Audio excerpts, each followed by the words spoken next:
નમસ્કાર દર્શક મિત્રો, ફરીવાર આપનું હાર્દિક સ્વાગત છે આપણી આ યુટ્યુબ ચેનલમાં। ગાય માતાએ જણાવ્યું કે મનુષ્ય કયા પાપને કારણે જીવનભર ગરીબ રહે છે। દોસ્તો, આજે હું તમારા માટે એક ખૂબ જ મહત્વપૂર્ણ અને જ્ઞાનવર્ધક વાર્તા લઈને આવ્યો છું। આ વાર્તા આપણને ઘણી અમૂલ્ય શીખ આપનારી છે, તો આપને વિનંતી છે કે આ વાર્તામાં વિડીયોને અંત સુધી જરૂર જોજો। મિત્રો, એક સમયની વાત છે। એક ગામમાં એક ગરીબ ગોવાળ રહેતો હતો। તેનું જીવન અત્યંત મુશ્કેલીથી ગુજરતું હતું, પરંતુ તે પોતાના કામ અને ગાયોથી ખૂબ જ પ્રેમ કરતો હતો। તેની ગાયો તેનો સૌથી મોટો સહારો હતો।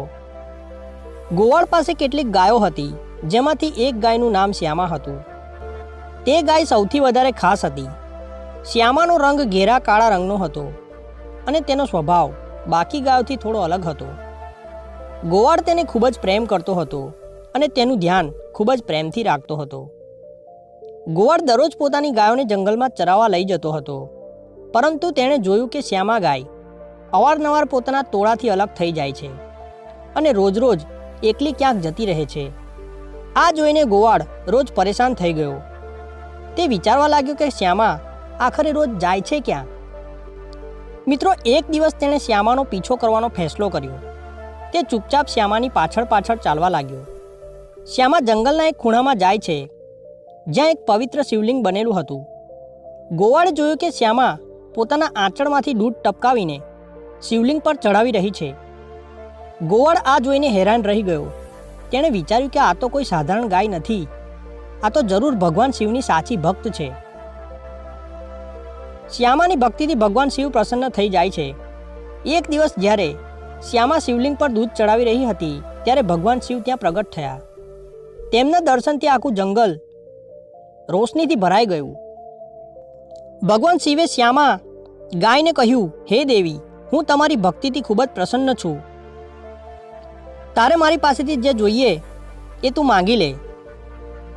શ્યામાએ માથું ઝુકાવીને વિનમ્રતાથી કહ્યું, હે પ્રભુ, મારે તો આપની પાસેથી કંઈ નથી જોઈતું, પરંતુ મારો માલિક, મારો ગોવાળ ખૂબ જ ગરીબ છે। કૃપા કરીને તેને ધન અને શાંતિ આપો। તારો આ નિસ્વાર્થ પ્રેમ અદ્ભુત છે। હું તારા ગોવાળને ધન સંપત્તિ આપું છું। સાથે જ હું એ પણ જણાવીશ કે મનુષ્યને ગરીબીનો સામનો કેમ કરવો પડે છે, જેથી તે પોતાના જીવનને સુધારી શકે। ત્યારે ભગવાન શિવે ફરી ગોવાળ તરફ જોયું અને તેને પાસે બોલાવ્યો। ગોવાળ ભગવાન પાસે જાય છે અને તેમને પ્રણામ કરે છે। ભગવાન શિવ કહે છે કે હે પુત્ર, હું તારા બધા દુઃખ દૂર કરી દઈશ, પરંતુ પહેલાં હું તને એ સમજાવીશ કે મનુષ્ય ગરીબી અને કષ્ટોનો સામનો કેમ કરે છે। એ જાણવું ખૂબ જ જરૂરી છે। ત્યારે ગાય માતાએ કહ્યું, હા હા પ્રભુ, આ વાત જરૂર જણાવો કે મનુષ્યને ગરીબીનો સામનો કયા પાપોને કારણે કરવો પડે છે અને તે કયા 3 લોકો છે જેમના પ્રભાવથી કોઈ ઘરનો સર્વનાશ થઈ જાય છે। શું ગરીબી અને અમીરી ફક્ત ભાગ્ય પર જ નિર્ભર કરે છે? ત્યારે ભગવાન શિવ થોડું સ્મિત આપે છે અને બોલ્યા, હે દેવી, તમારો પ્રશ્ન અત્યંત મહત્વપૂર્ણ છે। તમારો પ્રશ્ન અત્યંત મહત્વપૂર્ણ હોવાથી એ સાચું નથી કે ફક્ત ભાગ્ય જ ગરીબી કે અમીરીનું કારણ બને છે। મનુષ્યના કર્મ, સ્વભાવ અને તેના નિર્ણયો પણ તેની પાછળ મોટા કારણ હોય છે। હું તારા પ્રશ્નનો ઉત્તર અવશ્ય આપીશ અને તેને સમજાવવા માટે એક કથા સંભળાવીશ। આ કથાને ધ્યાનપૂર્વક સાંભળો। મિત્રો, ગાય માતાએ ઉત્સુકતાથી કહ્યું, હે પ્રભુ, કૃપા કરો, આપ કથા સંભળાવો। હું તેને સાંભળવા માટે ખૂબ જ ઉત્સુક છું। મિત્રો, ત્યારે ભગવાન શિવ ગાય માતાને એક કહાની સંભળાવે છે કે ઘણા સમય પહેલાંની વાત છે। એક ગામ હતું જેનું નામ સત્યનગર હતું। તે ગામમાં એક વેપારી રહેતો હતો। તે વેપારીનું નામ રામદીન હતું। રામદીન એક ખૂબ જ ઈમાનદાર અને દયાળુ વેપારી હતો। તે પોતાના પિતાની જેમ મહેનતુ અને સારા સ્વભાવવાળો હતો। રામદીનનો પરિવાર પરસ્પર પ્રેમ અને સહયોગથી ભરેલો હતો। રામદીનને પોતાના દીકરાઓના લગ્ન ખૂબ જ ધામધૂમથી કર્યા હતા। તેની બંને વહુઓ ગંગા અને સરલા ખૂબ જ સમજદાર અને ખૂબ જ સુલઝેલી મહિલાઓ હતી। તેમનો સ્વભાવ એકદમ સરળ હતો, સીધો હતો। તેઓ ઘરના બધા કામ ખુશી ખુશી કરતી હતી અને પરિવારના દરેક સભ્યનું ધ્યાન રાખતી હતી। જ્યારે નાની વહુ સરલા આ ઘરમાં આવી તો એવું લાગ્યું હતું જાણે ઘરમાં ખુશીઓનો સાગર આવી ગયો હોય। તે ખૂબ જ ધાર્મિક હતી અને દરરોજ ભગવાન વિષ્ણુ અને માતા લક્ષ્મીની પૂજા કરતી હતી. તેની ભક્તિ અને સારા સ્વભાવને કારણે આખા ઘરમાં શાંતિનું વાતાવરણ હતું. રામદીનનો વેપાર પણ ખૂબ સારી રીતે ચાલી રહ્યો હતો. તેની મહેનત અને ઈમાનદારીથી વેપાર દિવસે દિવસે ખૂબ પ્રગતિ કરી રહ્યો હતો. રામદીને એક દિવસ પોતાના દીકરાઓ અને વહુઓને બોલાવીને કહ્યું, પુત્રો, હવે મારી ઉંમર પૂરી થવા આવી છે. મારે હવે વેપાર સંભાળવો મુશ્કેલ થઈ ગયો છે. હું ઈચ્છું છું કે હવેથી તમે બંને મળીને આ વેપારને સંભાળો. મોહન અને શિવાએ ખુશી ખુશી પોતાના પિતાની વાત માની લીધી અને પૂરા મનથી વેપાર સંભાળવા લાગ્યા. રામદીન આ જોઈને ખુશ થઈ ગયો કે તેના દીકરાઓ અને વહુઓ હળીમળીને કામ કરે છે. રામદીનના ઘરનું સુખ અને વેપાર જોઈને સત્યનગરના કેટલાક લોકો બળવા લાગ્યા. તેઓ વિચારતા હતા કે રામદીનનું જીવન કેટલું સુખી છે. તેના પરિવારમાં ક્યારેય ઝઘડો નથી થતો અને વેપાર પણ દિવસે દિવસે પ્રગતિ કરી રહ્યો છે. તેમની બળતરા ધીરે ધીરે એટલી વધી ગઈ કે તેઓ રામદીન વિરુદ્ધ સાજિશ રચવા લાગ્યા, ષડયંત્ર રચવા લાગ્યા. ભગવાન શિવે ગાય માતાને કહ્યું કે હે દેવી, જેમ એક મોટી માછલી તળાવમાં નાની માછલીઓને વધતી જોઈને તેમને ગળી જવાનો પ્રયાસ કરે છે, તેમજ માણસ બીજાની પ્રગતિ જોઈને તેમને નીચે પાડવાનો પ્રયાસ કરે છે. માણસ પોતાની સફળતાથી જેટલો ખુશ નથી થતો, તેનાથી વધારે બીજાની પ્રગતિ જોઈને બેચેન થઈ જાય છે. ગામવાળાઓએ રામદીનના કુળ પુરોહિત શિવરામને ભડકાવવાની યોજના બનાવી. તેઓ પુરોહિતને બોલ્યા, પુરોહિતજી, આપ તો અહીં ખૂબ જ મુશ્કેલીથી પોતાનું ગુજરાન ચલાવી રહ્યા છો, જ્યારે આપનો યજમાન રામદીન ખૂબ જ એસો આરામથી જીવન જીવી રહ્યો છે. શું તમને આ ઠીક લાગે છે? પુરોહિતે કહ્યું, આપ સૌ શું કહી રહ્યા છો? આપની વાતનો મતલબ શું છે? ગામવાળાઓએ ઉત્તર આપ્યો, રામદીને તમને કેટલા સમયથી પોતાના ઘરે નથી બોલાવ્યા. જો તે તમને પૂજાપાઠ માટે નહીં બોલાવે તો આપની આવક કેવી રીતે થશે? તમને દાન દક્ષિણા કેવી રીતે મળશે? આ રીતે તો આપ અને આપનો પરિવાર ભૂખ્યો મરી જશે. પુરોહિતને આ સાંભળીને ચિંતા થવા લાગી. તેણે વિચાર્યું, એ તો સાચું છે, રામદીને મને ઘણા સમયથી પોતાના ઘરે નથી બોલાવ્યો. તેનું જીવન તો સુખી છે, પરંતુ મારું જીવન મુશ્કેલીઓથી ગુજરી રહ્યું છે. મિત્રો, તે પોતાના ગુરુ વિદ્યાસાગર પાસે જાય છે અને પોતાની સમસ્યા જણાવે છે. તેણે કહ્યું, હે ગુરુદેવ, મારું જીવન મારા યજમાનો ઉપર નિર્ભર છે. જો તેઓ મને પૂજાપાઠ માટે નહીં બોલાવે તો મારું અને મારા પરિવારનું શું થશે? ગુરુએ તેની વાત સાંભળીને કહ્યું, ચિંતા ના કર પુત્ર, રામદીનના ઘરની ખુશીઓનું મુખ્ય કારણ તેની નાની વહુ સરલા છે. તે ભગવાનની સાચી ભક્ત છે અને તેની પૂજાપાઠને કારણે તેમના ઘરમાં સુખ શાંતિ અને સમૃદ્ધિ બની રહે છે. તેને ગુરુની સલાહ અનુસાર વેપારી રામદીનના ઘરે નુકસાન પહોંચાડવાની યોજના બનાવવા લાગ્યો. ગુરુએ તેને સમજાવ્યું હતું કે જો તે વેપારીના ઘરમાં અશાંતિ લાવી શકે છે તો તેને ફક્ત એક નાનો ઉપાય કરવો પડશે. વેપારીના ઘરેથી પિત્તળનો લોટો લાવીને પોતાના ઘરમાં રાખી દેવો પડશે, કારણ કે તેના ઘરની લક્ષ્મી એ જ પિત્તળના લોટામાં બિરાજે છે. જો તેના ઘરની લક્ષ્મી તારા ઘરે આવી જશે તો તે ધીરે ધીરે કંગાળ થવા લાગશે, મુસીબત તેને ઘેરી લેશે અને જેવો જ તે પિત્તળનો લોટો તારા ઘરે આવશે, તેમના ઘરની સુખ સમૃદ્ધિ ખતમ થઈ જશે. તેમના દીકરાઓમાં ઝઘડા શરૂ થઈ જશે અને વેપાર ઠપ પડી જશે. ત્યારે વેપારી જ ખુદ તને બોલાવીને પૂજાપાઠ કરાવશે. પુરોહિતે ગુરુની વાત માનીને ધન્યવાદ કર્યો અને પોતાના ઘરે પાછો ફર્યો. બીજા દિવસે સવારે વહેલા સ્નાન ધ્યાન કરીને સીધો વેપારી રામદીનના ઘરે જાય છે. રામદીન એ સમયે આરામ કરી રહ્યો હતો. પુરોહિતનો અવાજ સાંભળીને તે બહાર આવ્યો અને પોતાના કુળ પુરોહિતને જોઈને અત્યંત પ્રસન્ન થયો. તેણે તરત તેમનું સ્વાગત કર્યું અને કહ્યું, આવો પુરોહિતજી, આટલા દિવસો બાદ આપના દર્શન થઈ રહ્યા છે. બધું કુશળ તો છે ને? પુરોહિતે હસીને કહ્યું, હા ભાઈ, બધું ઠીક છે.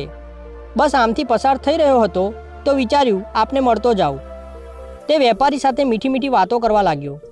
થોડા સમય બાદ તેણે કહ્યું, વેપારીજી, મને તરસ લાગી છે. શું આપ મને થોડું પાણી પીવડાવી શકો છો? રામદીન તરત પાણી લેવા માટે પોતાના ઘરની અંદર જાય છે. ત્યારે પુરોહિતે અવાજ દઈને કહ્યું, અરે રામદીન, પાણી પિત્તળના લોટામાં લઈને આવજો, લોટામાં લઈને આવજો. રામદીને હસતા હસતા કહ્યું, જેવી તમારી ઈચ્છા ગુરુજી, હું તેવું જ પાણી લઈને આવીશ. રામદીન અંદર જઈને પિત્તળનો લોટો લેવા જતો જ હતો કે તેની નાની વહુ સરલા તેને જોઈ લીધો. સરલા ખૂબ જ ચતુર અને સમજદાર હતી. તેને વાસ્તુશાસ્ત્રનું પણ જ્ઞાન હતું. તેણે તરત અનુમાન લગાવ્યું કે કંઈક તો ગડબડ છે. સરલાએ કહ્યું, પિતાજી, આ લોટો મને થોડીવાર માટે આપી દો. હું તેને હમણાં જ પાછો આપી દઈશ. રામદીને સહર્ષે લોટો તેને આપી દીધો. સરલાએ લોટાનું પાણી કાઢ્યું અને તેને ગાય માતાને પીવડાવી દીધું. ત્યારબાદ તેણે લોટામાં નવું પાણી ભરવીને પોતાના સસરાને લોટો આપ્યો. રામદીને તે પાણી પુરોહિતને આપ્યું. પાણી પીધા પછી પુરોહિતે કહ્યું, આ લોટો ખૂબ સુંદર છે. શું આપ મને આપી શકો છો? મિત્રો, રામદીને હસતા હસતા કહ્યું, પુરોહિતજી, આ તો ખૂબ નાની વાત છે. આપ તેને પોતાની સાથે લઈ જજો. પુરોહિત લોટો લઈને મનમાં ખૂબ જ પ્રસન્ન થયો. તેણે વિચાર્યું, આજે મેં વેપારીના સુખચેન પર હુમલો કરી દીધો છે. હવે તેને ઘરમાં અશાંતિ અને વેપારમાં હાનિ શરૂ થઈ જશે અને વેપારી રામદીન પૂજાપાઠ કરાવવા માટે બોલાવશે. મિત્રો, દિવસો વીતતા ગયા, પરંતુ ઘણા દિવસો પછી પણ વેપારી રામદીન તરફથી કોઈ બોલાવવામાં ન આવ્યું. વેપારીનું ઘર પહેલાંની જેમ જ સુખ, શાંતિ અને સમૃદ્ધિથી ભરેલું હતું. પુરોહિતે હાર માનીને ફરીથી પોતાના ગુરુ વિદ્યાસાગર પાસે જવાનો નિર્ણય લીધો. તેણે ગુરુને કહ્યું, હે ગુરુદેવ, મેં આપના નિર્દેશ અનુસાર પિત્તળનો લોટો વેપારીના ઘરેથી મંગાવીને પોતાના ઘરમાં રાખી લીધો છે. પરંતુ 20 દિવસ થઈ ગયા અને તેમના જીવનમાં કોઈ પણ સમસ્યા નથી. તેમનું ઘર તો પહેલાંની જેમ સુખ, શાંતિ અને સંપન્નતાથી ભરેલું છે. ત્યારે ગુરુએ આંખો બંધ કરીને જોયું. પોતાની દિવ્ય દ્રષ્ટિનો ઉપયોગ કરીને તે સ્થિતિને તપાસી અને પારખી. થોડીવાર બાદ તેમણે કહ્યું, હે શિષ્ય, મેં પહેલાં જ કહ્યું હતું કે વેપારીની નાની વહુ ખૂબ જ ચતુર છે. તેણે તારા ષડયંત્રને પારખી લીધું હતું. જ્યારે વેપારી તારા માટે પાણી લઈને આવી રહ્યો હતો ત્યારે જ તેણે તે લોટો પોતાના સસરા પાસેથી લઈ લીધો અને તેમાંનું પાણી ગૌ માતાને પીવડાવી દીધું. આ કારણે તેમના ઘરની શાંતિ હજુ પણ બની રહી છે અને તારી યોજના વિફળ થઈ ગઈ છે. પુરોહિતે નિરાશ થઈને કહ્યું, તો હવે શું કરું ગુરુદેવ? ત્યારે ગુરુએ હસીને કહ્યું, ચિંતા ના કર વત્સ. આ વખતે તું વેપારી પાસેથી તેની ગૌ માતા માંગી લે. હિન્દુ ધર્મમાં ગૌ માતાને મા લક્ષ્મીનું રૂપ માનવામાં આવ્યું છે. જે ઘરમાં ગૌ માતા રહે છે ત્યાં મહાશાંતિ અને સમૃદ્ધિ બની રહે છે. જેવી જ તું ગૌ માતાને પોતાના ઘરે લઈને આવીશ, વેપારીનું ઘર દુઃખ અને અશાંતિથી ભરાઈ જશે. મિત્રો, ગુરુની વાત માનીને પુરોહિત ફરીથી ઉત્સાહિત થઈ ગયો. તેણે બીજા દિવસે સવારે સ્નાન ધ્યાન કર્યું અને વેપારી રામદીનના ઘર માટે ચાલ્યો. રામદીને દરવાજો ખોલ્યો અને પોતાના કુળ પુરોહિતને દ્વાર પર જોયા તો પ્રસન્નતાથી તેમનું સ્વાગત કર્યું. તેણે અંદર બોલાવીને લઈ ગયો અને તેમને બેસાડીને સ્વાદિષ્ટ ભોજન કરાવ્યું. ભોજન બાદ રામદીને પૂછ્યું, પુરોહિતજી, આજે આપ કયા કામથી આવ્યા છો? બધું કુશળ તો છે ને? પુરોહિતે દુઃખ ભરેલા સ્વરમાં કહ્યું, વેપારીજી, હું ખૂબ મુશ્કેલીમાં છું. મારી ગૌ માતાએ દૂધ દેવાનું બંધ કરી દીધું છે. મારા નાના બાળકને દૂધની ખૂબ જ આવશ્યકતા છે. તેની ઉંમર એવી છે કે દૂધ વિના તે જીવિત રહી નથી શકતો. શું આપની ગૌ માતા મને દાન કરી શકો છો? આ મારા પરિવાર માટે ખૂબ મોટી મદદ થશે. રામદીને વિચાર્યું, આ આપણા કુળ પુરોહિત છે. તેમની મદદ કરવી આપણો ધર્મ છે. ગૌદાનથી મને પુણ્ય મળશે. પુરોહિતજી, આપ ચિંતા ન કરો. હું આપને ગૌમાતા આપવા માટે તૈયાર છું. મિત્રો, આટલું કહીને રામદીન ગૌમાતાને લેવા માટે ઘરની અંદર પહોંચ્યો. જ્યારે વેપારી રામદીન ગૌમાતાને લઈને પોતાના કુળ પુરોહિત શિવરામ તરફ વધી રહ્યો હતો ત્યારે જ તેની નાની વહુ સરલા ત્યાં ઝડપથી આવે છે અને સસરાને રોકતા બોલી, પિતાજી, આ ગૌમાતા ક્યાં લઈ જઈ રહ્યા છો? રામદીને કહ્યું, બેટી, આપણા કુળ પુરોહિત શિવરામ આવ્યા છે. તેમની ગૌમાતાએ દૂધ દેવાનું બંધ કરી દીધું છે. તે આપણી ગૌમાતા માગી રહ્યા છે, એટલે હું તેમને આ ગાય આપી રહ્યો છું.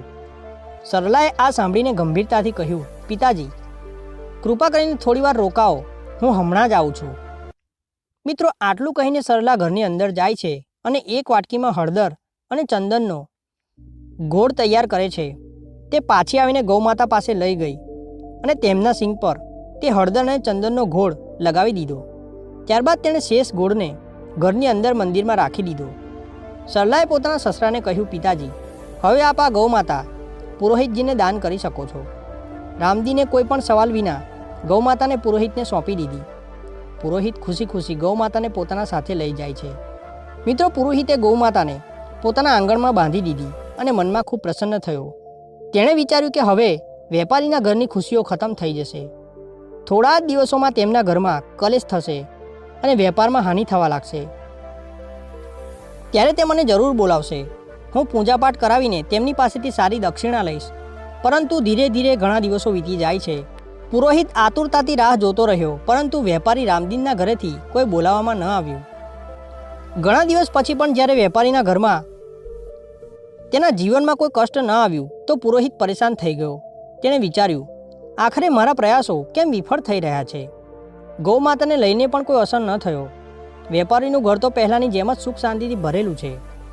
આખરે પુરોહિત ફરીથી પોતાના ગુરુ વિદ્યાસાગર પાસે આવે છે અને તેણે હાથ જોડીને કહ્યું, હે ગુરુદેવ, મેં આપના નિર્દેશ અનુસાર રામદીનની ગૌમાતાને પોતાના ઘરે લઈ આવ્યો છું, પરંતુ અત્યાર સુધી તેમના જીવનમાં કોઈ સમસ્યા નથી આવી. તેમના ઘરમાં પહેલાંથી પણ વધારે સુખ શાંતિ અને સમૃદ્ધિ બની રહે છે. મારા બધા પ્રયાસો વ્યર્થ કેમ ગયા? ત્યારે ગુરુએ ધ્યાન લગાવીને પોતાની દિવ્ય દ્રષ્ટિથી જોયું અને આંખો બંધ કરીને તે સ્થિતિનો જાયજો લીધો. થોડીવાર બાદ તેમણે આંખો ખોલી અને મુસ્કરાતા બોલ્યા કે વેપારીની નાની વહુ અત્યંત ચતુર અને ખૂબ જ સમજદાર છે. તેણે તારા ષડયંત્રને પારખી લીધું હતું.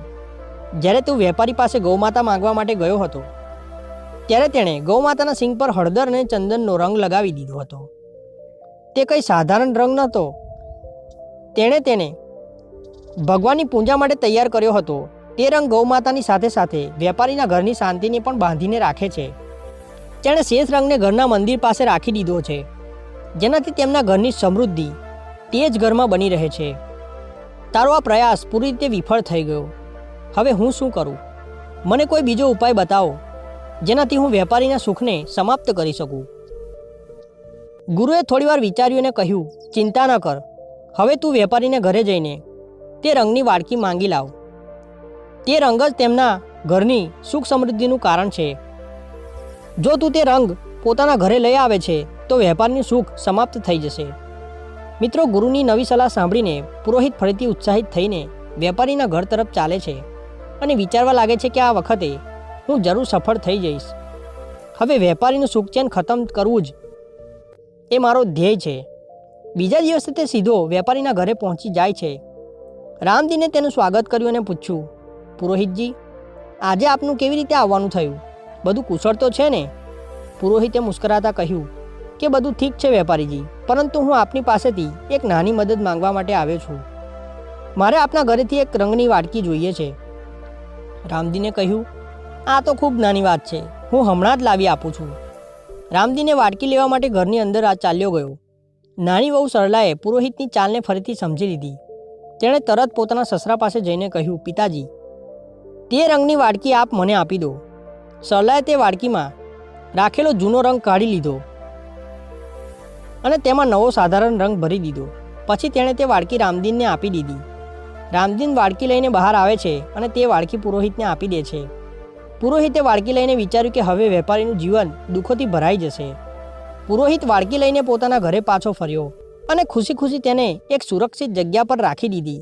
તેણે વિચાર્યું કે હવે થોડા દિવસોમાં વેપારીનું જીવન બરબાદ થઈ જશે. તે મને પૂજાપાઠ કરવા માટે બોલાવશે. પરંતુ મહિનાઓ વીતી ગયા અને વેપારીનું જીવન પહેલાંથી પણ અધિક સુખી અને સમૃદ્ધ થતું ચાલ્યું. મિત્રો, થાકી હારીને પુરોહિત ફરીથી પોતાના ગુરુ પાસે આવે છે અને કહે છે કે હે ગુરુદેવ, મેં આપની સલાહ અનુસાર રંગની વાટકી પણ વેપારીના ઘરેથી લઈ લીધી છે, પરંતુ વેપારીનું જીવન પહેલાંથી પણ અધિક સુખી અને શાંત થઈ ગયું છે. એવું લાગે છે કે મારા બધા પ્રયાસો વ્યર્થ થઈ ગયા છે. ગુરુએ ફરીથી પોતાની દિવ્ય દ્રષ્ટિથી જોયું અને બોલ્યા, હે શિષ્ય, વેપારીની નાની વહુ બહુ બુદ્ધિમાન અને દૂરદર્શી છે. તેણે તારા ઈરાદાઓને પહેલાંથી જ સમજી લીધા હતા. તેણે રંગની વાટકીમાંથી તે રંગ કાઢી નાખ્યો જે ગૌ માતાને લગાવવામાં આવ્યો હતો. એટલે વેપારીનું સુખ અને સમૃદ્ધિ હજુ પણ તેના ઘરમાં બની રહે છે. દર્શક મિત્રો, ગુરુએ આગળ કહ્યું, જ્યાં સુધી તે નાની વહુ વેપારીના ઘરમાં રહેશે તું તેનું કંઈ પણ બગાડી નહીં શકે. હવે તારે કોઈ પણ રીતે તેને તે ઘરથી બહાર કાઢવી પડશે. ફક્ત ત્યારે જ તું પોતાના ઈરાદાઓમાં સફળ થઈ શકીશ. મિત્રો, પુરોહિતે વિચાર્યું, હવે મારે આ વહુને ઘરેથી કાઢવા માટે કોઈ મોટી યોજના બનાવવી પડશે. મિત્રો, જ્યારે પુરોહિતે જોયું કે વેપારીના સુખી જીવનને ખતમ કરવા તેના છેલ્લા બધા પ્રયાસો અસફળ થઈ રહ્યા છે, તો તેણે એક વધુ ચાલાકી ભરેલી યોજના બનાવી. તે વિચારીને વેપારી રામદીનના ઘરે ચાલ્યો ગયો. તે હવે તેમના પરિવારમાં ફૂટ પડાવીને નાની વહુને સરલાને ઘરેથી બહાર કાઢશે. બધું કુશળ તો છે ને? પુરોહિતે ગંભીર સ્વરમાં કહ્યું. વેપારી મહોદય, આપના ઘર પર ખૂબ જ મોટું સંકટ મંડરાઈ રહ્યું છે. જો આપ સમય રહેતા તેને દૂર નહીં કરશો તો પોતાનું સુખી જીવન બરબાદ થઈ જશે. આપના દીકરાઓને વેપારમાં મોટું નુકસાન થવાનું છે અને આપના પરિવાર પર વિપત્તિઓનો પહાડ તૂટી પડવાનો છે. મિત્રો, આ સાંભળીને રામદીન ગભરાઈ જાય છે. તેણે ચિંતિત સ્વરમાં કહ્યું, પુરોહિતજી, આપ શું કહી રહ્યા છો? કૃપા કરીને આ સંકટથી બચવાનો મને કોઈ ઉપાય બતાવો. આપ અમારા કુળ પુરોહિત છો. જે પણ આપ કહેશો તે પુરોહિત પોતાની યોજનાને સફળ થતી જોઈ રહ્યો હતો. મનમાં પ્રસન્ન થઈ ગયો. તેણે ગંભીરતાથી કહ્યું, વેપારીજી, આ સંકટ આપની નાની બહુના કારણે છે. જ્યાં સુધી તે આ ઘરમાં રહેશે આપના પરિવારનું દુર્ભાગ્ય સમાપ્ત નહીં થાય. મારી સલાહ છે કે આપ તેને ઘરેથી તરત કાઢી મૂકો. મિત્રો, રામદીને પહેલાં તો આ વાત પર વિશ્વાસ ન થયો. તેણે કહ્યું, પુરોહિતજી, મારી નાનું બહુ તો ખૂબ જ સારી છે. તે ના કેવળ મારી સેવા કરે પરંતુ મારા પૂરા પરિવારનું ધ્યાન રાખે છે.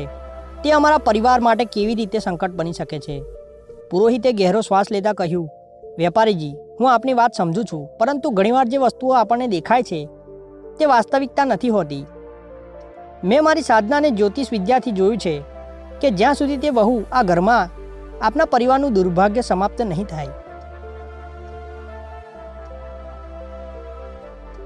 રામદીન, જે પહેલાંથી જ પુરોહિતની વાતોથી પ્રભાવિત હતો, હવે પૂરી રીતે તેની ચાલમાં ફસાઈ ચૂક્યો હતો. તેણે પૂછ્યું, પુરોહિતજી, જો આપની આ વાત સાચી છે તો મારે શું કરવું જોઈએ? પુરોહિતે ઉત્તર આપ્યો, વેપારીજી, સમય વ્યર્થ ન કરો. જેટલી જલ્દી થઈ શકે પોતાની નાની બહુને ઘરેથી કાઢી દો. એ જ આ સંકટથી બચવાનો ઉપાય છે. મનમાં પ્રસન્ન થાય છે અને પોતાના ઘરે પાછો ફરે છે. આ બાજુ રામદીન આ સ્થિતિથી અત્યંત ઉદાસ થઈ જાય છે. તેણે વિચાર્યું, સરલા તો ખૂબ જ સારા સ્વભાવની વહુ છે. તે હંમેશા પૂરા પરિવારનું ધ્યાન રાખે છે. હું તેને કેવી રીતે ઘરેથી કાઢી શકું? પરંતુ જો તે પરિવાર માટે સંકટ છે તો મારે આ કઠોર નિર્ણય લેવો જ પડશે. અને મિત્રો, રામદીને વિચારતા પોતાની નાની બહુ સરલા પાસે જાય છે અને તે દુઃખી મનથી કહે છે, બેટી, મને કહેતા ખૂબ જ દુઃખ થઈ રહ્યું છે, પરંતુ તારે આજે આ ઘર છોડીને જવું જ પડશે. પુરોહિતજીએ કહ્યું છે કે તારા કારણે અમારા પરિવાર પર ખૂબ મોટી વિપત્તિ આવવાની છે. સરલા આ સાંભળીને ગભરાઈ જાય છે, પરંતુ તેણે તરત સમજી લીધું કે આ બધું પુરોહિતનું ષડયંત્ર છે. તેણે નમ્રતાથી ઉત્તર આપ્યો, પિતાજી, જો આજ આપની ઈચ્છા છે તો હું આ ઘર છોડવા માટે તૈયાર છું. નાનો દીકરો શિવા આ બધું જુએ છે તો તે ગુસ્સો અને દુઃખથી ભરાઈ જાય છે. તેણે પોતાના પિતાને કહ્યું, પિતાજી, જો મારી પત્નીને આ ઘરમાં જગ્યા નથી મળી તો હું પણ આ ઘરમાં નહીં રહી શકું. હું મારી પત્ની સાથે ચાલ્યો જઈશ. શિવા અને સરલા હવે શહેરમાં ચાલ્યા ગયા. ત્યાં તેઓ એક નાના ભાડાના મકાનમાં રહેવાનું શરૂ કર્યું. શિવા ખૂબ મહેનતુ અને ઈમાનદાર છોકરો હતો. તેણે શહેરમાં રહીને એક નાનો વેપાર શરૂ કરી દીધો. સરલાએ પોતાના પતિનો દરેક પગલા પર સાથ આપ્યો. તેની સમજદારી અને શિવાની મહેનતના કારણે તેમનો વેપાર ઝડપથી વધવા લાગ્યો. થોડા સમય બાદ તેઓ આટલા સમૃદ્ધ થઈ ગયા કે તેઓએ શહેરમાં પોતાનું ઘર ખરીદી લીધું. અહીં વેપારીનું ઘર પુરોહિતની ચાલોના કારણે બરબાદીના આરે આવી ગયું હતું. ઘરમાં દરરોજ ઝઘડા અને કલેશ થવા લાગ્યા હતા. વેપારીનો મોટો દીકરો, જે પહેલાં વેપારમાં મન લગાવતો હતો, ખરાબ સોબતમાં ફસાઈ ગયો હતો. તે કારણ વગર ધન ઉડાવી રહ્યો હતો અને દિવસ રાત રખડપટ્ટી કરવા લાગ્યો.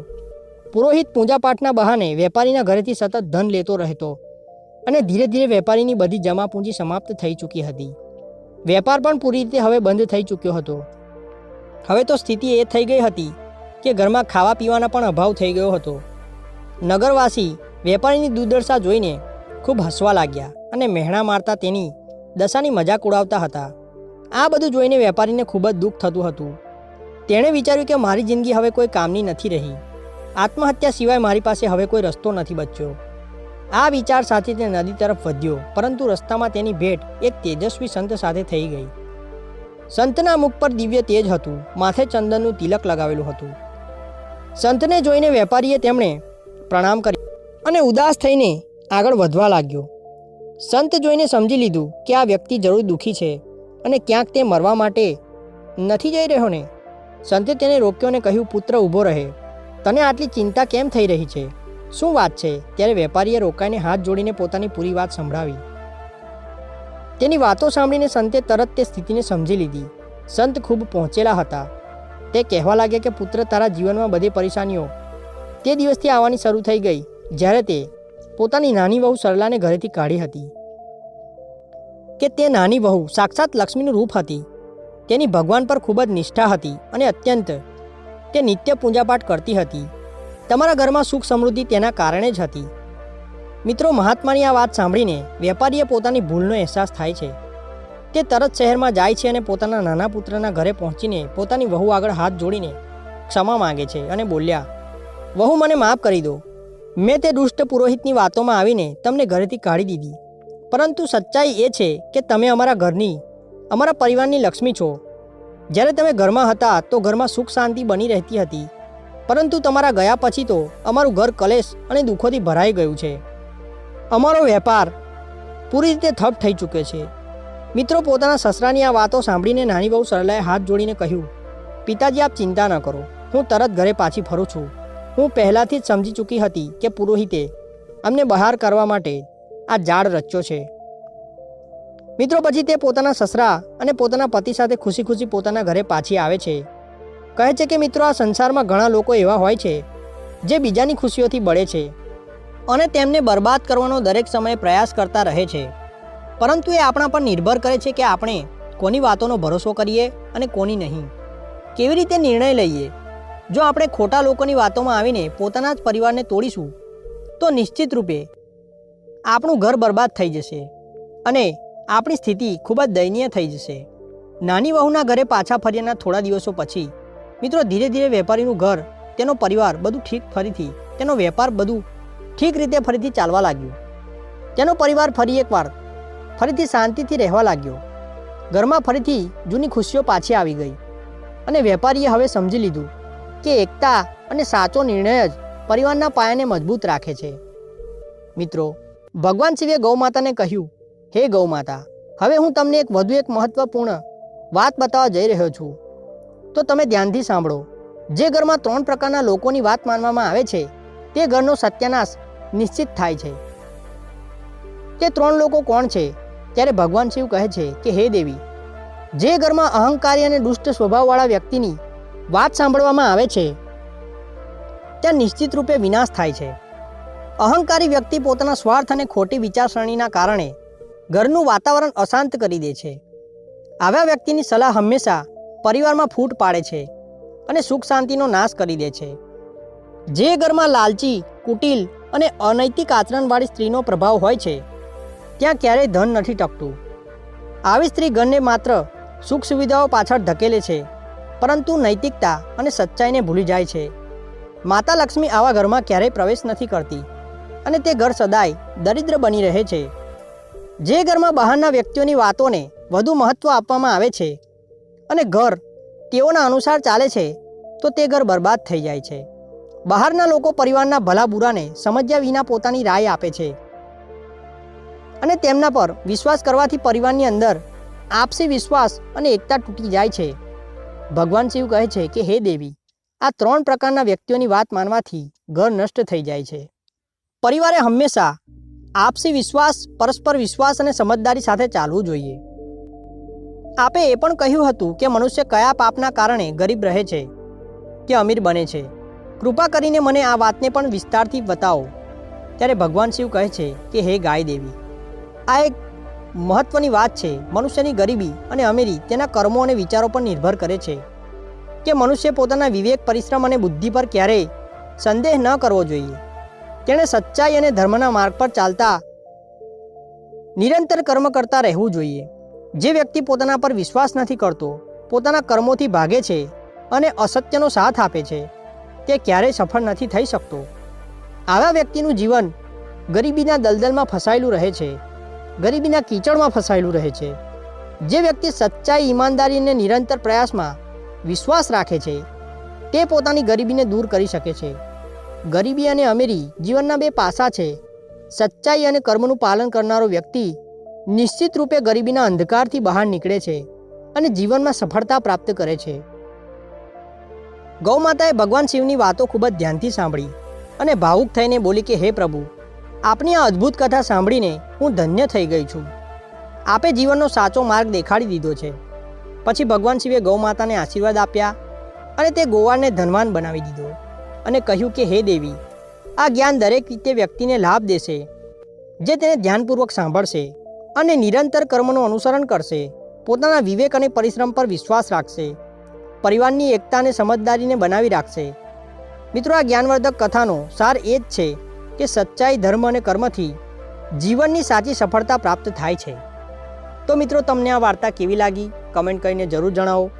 વિડીયો ગમ્યો હોય તો લાઇક કરો, ચેનલ પર જો નવા હોય તો સબસ્ક્રાઈબ કરીને બાજુમાં આપેલ બેલ આઇકોન પણ જરૂર દબાવી દેજો અને વિડીયોને વધુમાં વધુ શેર કરજો. આપણે મળીશું આવા જ એક નવા વિડીયો સાથે. ત્યાં સુધી મસ્ત રહો, ખુશ રહો.